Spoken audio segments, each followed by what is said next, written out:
সূরা বনী ইসরাঈলে 110 নম্বর আয়াত, যে নামেই তাকে ডাকা হোক না কেন, সকল সুন্দর নামই তার।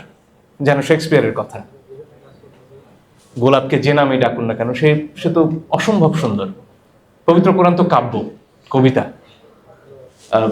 ছোটবেলায় শোনা একটি গল্প, কাবা শরীফের দেয়ালে লেখা হলো ইন্না আতাইনাকাল কাউসার।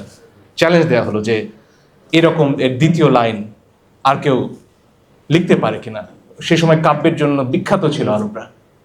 অনেকদিন পরে সেখানে লেখা হলো লাইসা হাজাল কালামিল বাশার, নিশ্চয় এটা মানুষের লেখা নয়। তো সেই অমর শ্রেষ্ঠ কাব্যের ব্যাখ্যা যখন আমরা করি, একটা কিতাবের ব্যাখ্যা করি, আমাদের মধ্যে কেন এত হানাহানি? ছোটবেলা থেকে পড়া মহানবীর সেই গল্পটাকে আমরা ভুলে গেছি। তার পথে কাঁটা বিছিয়ে রাখতেন এক বৃদ্ধা। একদিন নবীজি দেখলেন সেই পথে কাঁটা নেই, তিনি আকুল হয়ে ছুটে গেলেন তার বাড়িতে, তার সেবা করলেন। তোমার ধর্মে অবিশ্বাসীরে তুমি ঘৃণা নাহি করে আপনি তাদের করিয়াছ সেবা, ঠাই দিয়ে নিজ ঘরে তলোয়ার তুমি দাও নাই হাতে, দিয়াছ অমর বাণী। সেই মুসলিম জাতি আজকে কেন নিজেদের মধ্যে এত মারামারি করে, কেন এত প্রশ্ন তোলে যে কার ইসলাম ঠিক কার ইসলাম ভুল? আজকে দেখুন, ফিলিস্তিন নিয়ে আমরা প্রতিদিন কত অশ্রু বিসর্জন দিই। এই ফিলিস্তিনের এই অবস্থার জন্য কারা দায়ী? তার পাশের আরব দেশগুলো নয়, তারা মুসলমান নয়, তারা দিনের পর দিন ইসরায়েলকে সমর্থন দিয়ে যায়নি। কিসের নামে? সুন্নি শিয়া বিরোধ, ইরান সৌদি আরব বিরোধ। একই জাতি, একই কম, একই গ্রন্থ, কিন্তু আজকে এই হানাহানি। কোন ধর্মে হোক, সে ইসলাম হোক, খ্রিস্টান ধর্ম হোক, ইহুদি ধর্ম হোক, হিন্দু ধর্ম, কোথাও কি কে সঠিক পথে আছে সেটা বিচারের দায়, অধিকার মানুষকে দেয়া হয়েছে? মানুষ তার সকল অনুযায়ী চলে, তার বিচার করার অধিকার কি কোরআন আমাকে দেয়?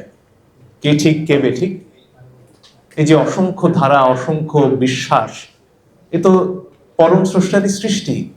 তিনি মানুষকে নানান সময়ে যুগে যুগে পথ দেখিয়েছেন, মানুষ তাকে তার মতো করে খুঁজেছে, এবং সে পথ ঠিক না বেঠিক সে তো শেষ বিচারের দিনে তিনি দেখবেন।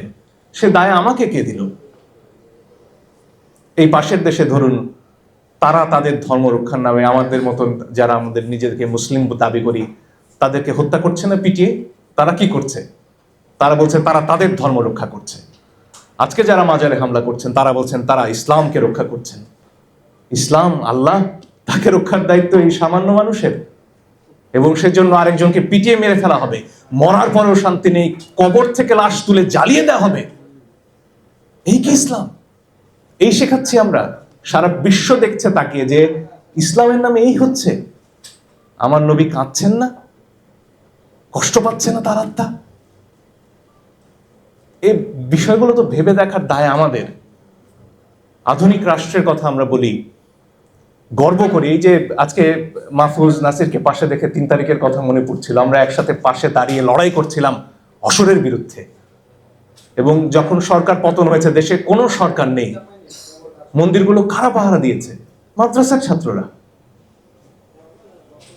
সারা বিশ্ব বিস্ময়ের সাথে দেখেছে, গর্বের সাথে দেখেছে যে মানুষ কেমন হয়। কই তখন তো আমরা প্রশ্ন তুলিনি ওই মাজারে যে দেবদেবীর পূজা হয় সেটা ইসলামের সাথে সাংঘর্ষিক, তাই ওটা ধ্বংস করে ফেলবো। আচ্ছা, যখন একই গ্রন্থের অনুসারী, একই নবীর, একই আল্লাহর অনুসারী, তাদের মধ্যে বিশ্বাসের সামান্য ফারাক, সেখানে গিয়ে ভেঙে ফেলতে হচ্ছে, জ্বালিয়ে দিতে হচ্ছে, লুটপাট করতে হচ্ছে, সেটা কোন ইসলামের জন্য আপনারা করছেন? এবং এখানে দায় কি শুধুই সরকারের? যারা ইসলামের কথা বলেন, হেফাজতে ইসলামের কথা বলেন, বা জামায়াতে ইসলামের কথা বলেন, বা অন্যান্য যেসব রাজনৈতিক দল ইসলামের কথা বলেন, তাদের দায় নেই এখানে? যখন ইসলামের এই অপমান হয়, ইসলামের নামে মানুষকে হত্যা করা হয়, লাশ পুড়িয়ে দেওয়া হয়, লুটপাট করা হয়, আপনাদের দায় নেই? আপনারা তো রাজনৈতিক দল করেন। এবং বারবার ঘুরে ফিরে একটা কথা এসেছে যে রাজনৈতিক প্রশ্রয় ছাড়া এই ঘটনা ঘটে না। চাঁদাবাজির ঘটনা একটু আগে আমরা শুনলাম। এই মাজার দখল হওয়ার পেছনে, লুটপাটের পেছনে তো অর্থনৈতিক স্বার্থ আছে, স্থানীয় লুটেরা শক্তি আছে। তাদের বিরুদ্ধে রুখে দাঁড়াবার দায় কি শুধুই সরকারের? অবশ্যই সরকারের দায় আছে, এবং সরকারের বিপুল ব্যর্থতা আছে সেখানে। কিন্তু এর পাশাপাশি রাজনৈতিক দলগুলোর দায় আছে, বিএনপির দায় আছে, জামাতে ইসলামের দায় আছে, এনসিপির দায় আছে, এবং সে দায় কাঁধে নিয়ে সবাইকে এগিয়ে আসতে হবে একসাথে, যেমন 5 তারিখের পরে আমরা সবাই একসাথে দাঁড়িয়েছিলাম। এর দেশের প্রত্যেকটি মানুষের, তিনি বিশ্বাসী হন অবিশ্বাসী হন, যেভাবে যে ধর্মে যেভাবে যে জীবন আচরণ করুন না কেন, তিনি যদি আইন অনুযায়ী চলেন তাকে রক্ষা করার দায়িত্ব সরকারের, একই সাথে সমাজের, আমাদের প্রত্যেকের, এবং সে দায় আমরা কেউ এড়াতে পারি না। অনেক ধন্যবাদ।